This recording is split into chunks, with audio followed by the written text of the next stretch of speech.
Après un voyage en Finlande, après un voyage en Suède, après avoir vu un grand total de 0 aurore boréale, il est temps pour nous de nous rendre en Norvège. Car en effet, nous, Younes et Aurore, sommes les chasseurs d'aurore.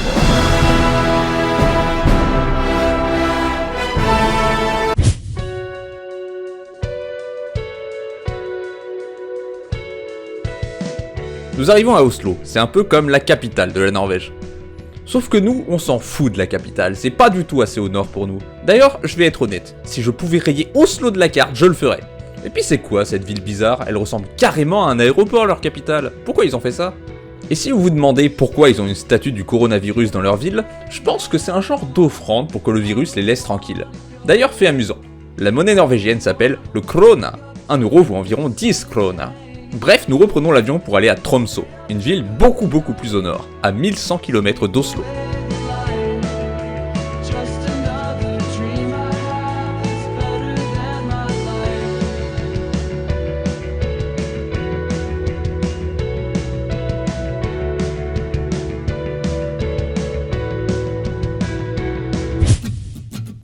Vu que nous sommes très au nord, l'hiver est une période de l'année où le soleil se lève très tard. Et quand je dis tard, je veux pas dire 16h, non. Le soleil se lève le 15 janvier.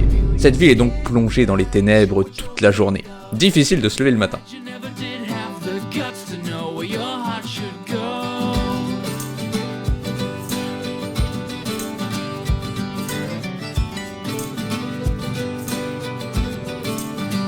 C'est pas non plus le noir total toute la journée, puisque pendant quelques heures, le soleil montre le bout de son nez. En fait, la journée est composée de par exemple 20 heures de nuit et 4 heures de soirée. Chiffre totalement sorti de mon chapeau. Vous comprendrez que vu qu'il faisait nuit tout le temps, j'ai pas les meilleures images à la caméra. Pour notre premier repas en Norvège, nous avons opté pour un restaurant typique du pays. Une franchise qui fait tout. Nourriture mexicaine, américaine, asiatique, italienne, bref, tout sauf norvégienne. Aurore a commandé une pizza et la serveuse l'a mise en garde en disant que c'était une très grande pizza. Mais vu que Aurore avait les oreilles bouchées par l'avion, tout ce qu'elle a compris c'est le mot pizza. Donc elle a répondu « Oui, pizza !» Elle a quand même réussi à en manger la moitié. Et oui, vous avez bien vu, il fait même nuit dans leur restaurant. Il est maintenant temps pour nous de nous imprégner de la culture locale, car pour l'instant, on nous parle anglais à la seconde où on nous voit. Comme si on avait l'air de touristes. Quelle blague. La première chose particulière chez les Norvégiens, c'est leur langue, le norvégien. C'est une langue qui est un peu comme une parodie de l'allemand. Pas pire, mais qui de manière aléatoire devient du japonais. Je vous jure, on a l'impression qu'ils changent de langage en plein milieu de leur phrase. Vu qu'il fait nuit pendant plusieurs semaines, les Norvégiens ont une tradition géniale qui est de mettre des lumières partout, comme si c'était tout le temps Noël. Du coup, tout le pays est illuminé et ça donne des paysages magnifiques. Et ils ont le même délire qu'en Suède avec les étoiles à 7 branches. Jamais de votre vie vous n'avez vu d'étoiles à 7 branches, on est d'accord. Nous allons dans un centre commercial pour nous balader et rassurez-vous, Moomin est tout aussi populaire que dans les autres pays nordiques. Fait intéressant, ils ont un fast-food inspiré par une de mes caractéristiques. Je savais même pas qu'ils me connaissaient en Norvège. Chance incroyable, dans ce centre commercial j'ai trouvé l'une des choses que je préfère au monde, les machines à pince.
Les Norvégiens ont aussi Moomin, comme je vous ai dit, mais leur véritable passion, ce sont les trolls. Ils sont très présents dans la culture norvégienne, ils ont plein d'histoires dessus, et ils ont le musée des trolls que nous avons visité. C'est pas un truc de fou, mais c'est sympathique et ça nous a appris plein de choses sur des créatures imaginaires.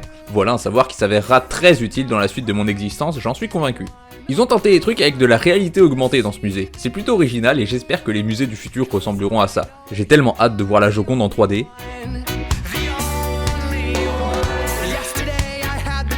Make it all work out, but I shot myself so many times in the foot I had to shout, hello, hello, hello again, don't you remember me? Well, I'm the guy from way back when, stalking devotee.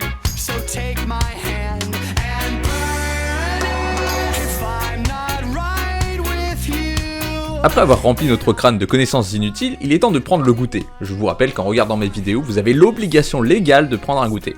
Ensuite, nous avons pris le téléphérique pour arriver au sommet du Mont Bidule et avoir une vue imprenable sur la ville. Comme ça, vous comprenez un peu mieux ce que je vous disais sur les lumières. C'est joli, hein? Et voilà à quoi ça ressemble quand il fait jour. Pas d'aurore en vue, mais il nous reste du temps.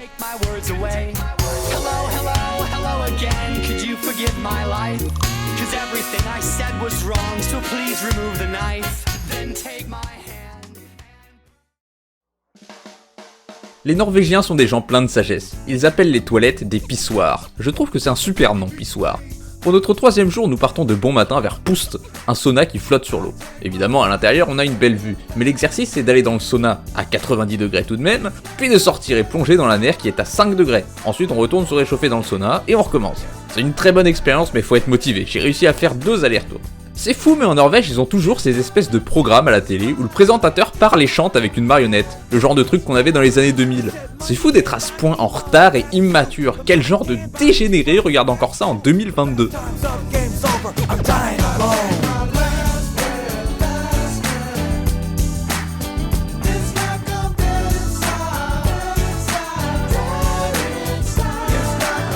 Comme dans les autres pays nordiques, la Norvège a ses bars de glace, où tout est fait en glace, même les tables et les verres. Pas de chance, à cause du coronavirus, les bars ne peuvent pas servir d'alcool. Ouais, moi non plus je vois pas le rapport, et les Norvégiens voient pas le rapport non plus. C'est rassurant de voir qu'aucun pays ne gère bien la crise sanitaire, pas vrai? Le bar de glace reste tout de même un endroit très sympa à visiter, et les cocktails sans alcool, c'est très bon aussi. Et puis c'est trop marrant d'uriner partout dans le bar et de le faire fondre entièrement. Non, je plaisante. Utilisez toujours les pissoirs. Nous partons pour notre première vraie chasse aux aurores en minivan. On roule vers le nord pour être le plus loin possible des lumières de la ville. Pour voir des aurores boréales, il nous faut aussi un ciel dégagé. Malheureusement, il y a beaucoup de nuages ce soir et on ne voit pas la moindre étoile. Pour chasser les aurores, il faut guetter le ciel à la recherche des étoiles. Si vous en voyez, c'est qu'il y a un trou dans les nuages et qu'il y a une chance d'apercevoir les aurores. Mais évidemment, il n'y a pas d'aurore toutes les nuits. Nous roulions depuis déjà 1 heure et pas une seule étoile en vue. Ça ne sera apparemment pas possible de voir une aurore cette nuit. Mais lorsqu'on s'apprêtait à abandonner, on aperçoit alors une lueur verte derrière une montagne. C'est parti! Pour voir cette aurore, il va nous falloir escalader un peu. Nous nous enfonçons dans la forêt, marchant dans 30 cm de neige, pour arriver dans une clairière. Enfin, le ciel était un peu dégagé, et une légère aurore apparaît doucement à l'horizon. On a réussi.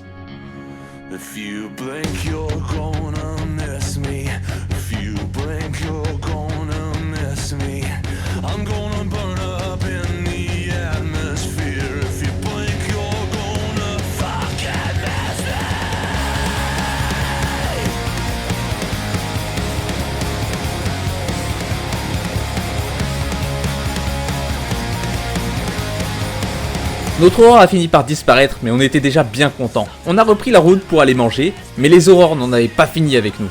Sur la route, des lumières encore plus puissantes nous interpellent.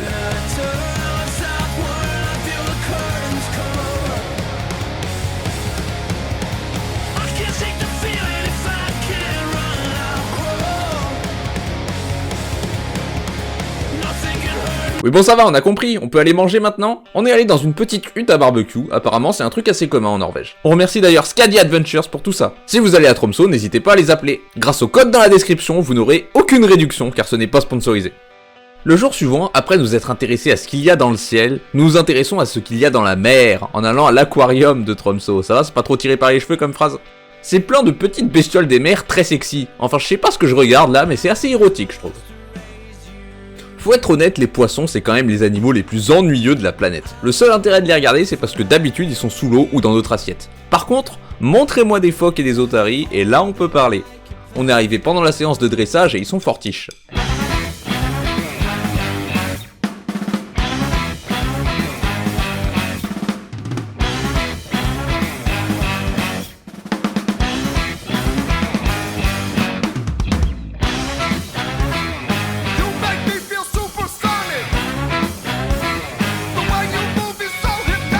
Incroyable, hein? Quand on pense que c'est ces animaux qu'on mange dans le poisson pané.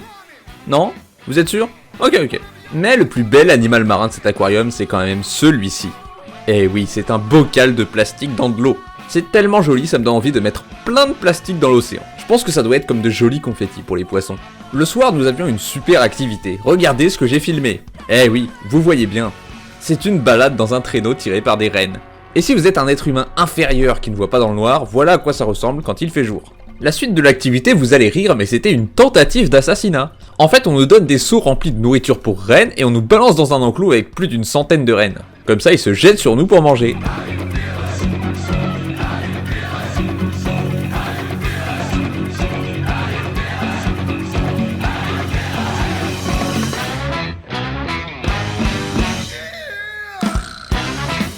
C'est vachement impressionnant. Et là, je sais ce que vous vous dites. Vous vous dites, waouh, ces rennes sont tellement appétissants. Et bah, ça tombe bien car ensuite c'était l'heure du repas. De la viande de renne servie avec pommes de terre et carottes. Et c'est aussi bon que ça en a l'air, c'est-à-dire pas super bon. La viande de renne c'est comme du bœuf mais avec un goût beaucoup plus fort. Et là, comme c'est préparé dans de la sauce, ça donne à tout un goût super fort de renne. D'ailleurs, l'éleveur de rennes a une phrase assez sombre. Il a dit, tout à l'heure c'est vous qui avez nourri les rennes et maintenant c'est eux qui vous nourrissent. Vous auriez dû voir la tête d'Aurore quand elle a entendu ça. Après ça, on est sorti pour guetter d'éventuelles aurores. Il y avait bien une toute petite, verte, assez difficile à voir qui se profilait au loin, mais malheureusement, elle n'est pas restée très longtemps. De toute façon, on en a déjà vu, on peut pas en avoir tous les jours. Donc on est rentré à l'intérieur pour se changer et se préparer à rentrer. Et lorsqu'on est sorti, on a sursauté car la plus grosse et la plus brillante aurore qu'on ait jamais vue venait d'apparaître en quelques minutes. On n'a pas de super photo car on était littéralement pas prêts, mais je crois que vous pouvez voir à quel point elle était gigantesque.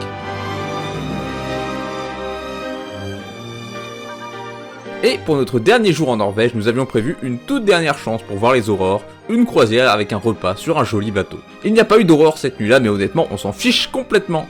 On est venu pour la mer et le repas. Voici une délicieuse soupe de chou-fleur, un excellent poisson sur son risotto, et un horrible dessert. Ouais, les Norvégiens ont la sale habitude de mettre du riz dans leur dessert. Je crois qu'il n'y a pas de pire ingrédient dans un dessert, ça change rien au goût et ça rend le dessert désagréable en bouche. La Norvège, si tu regardes cette vidéo, arrête! À part ça, c'est la fin de notre voyage et de cette vidéo. Si elle vous a plu, vous pouvez remercier Aurore pour avoir tout organisé. Moi, j'ai juste eu à me pointer. Ah, et j'ai fait la vidéo, en fait. Notre quête de voir des aurores boréales est donc enfin accomplie. Mais ce n'est pas pour autant la fin de nos aventures. Merci d'avoir suivi jusqu'au bout, et à bientôt.